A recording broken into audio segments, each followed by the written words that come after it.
Bona vesprada, falleres i fallers, senyores i senyors.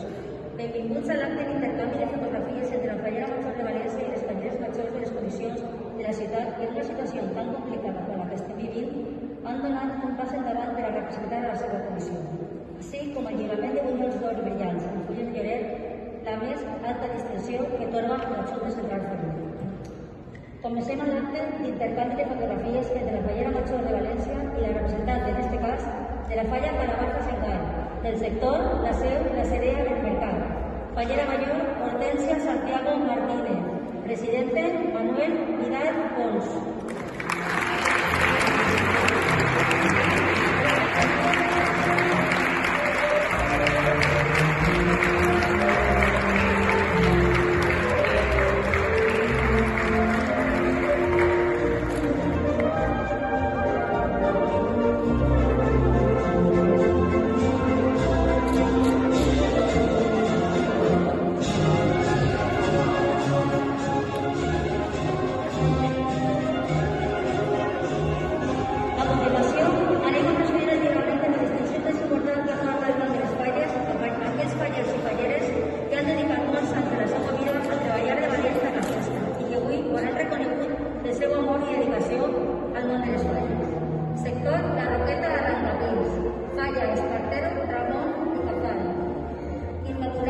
Sebastián Pastor.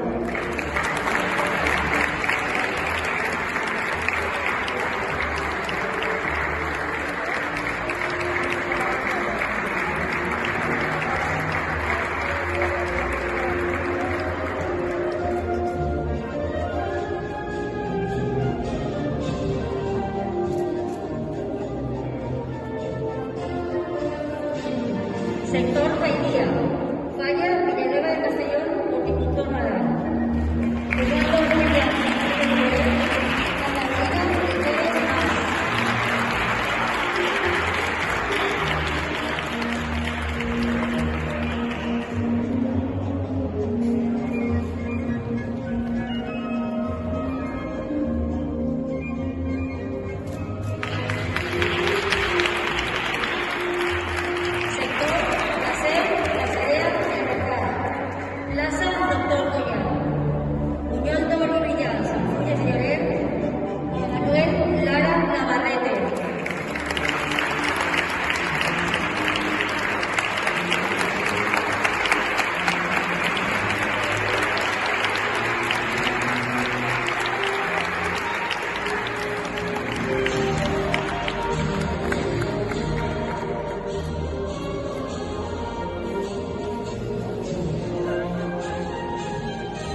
Marco Ramírez.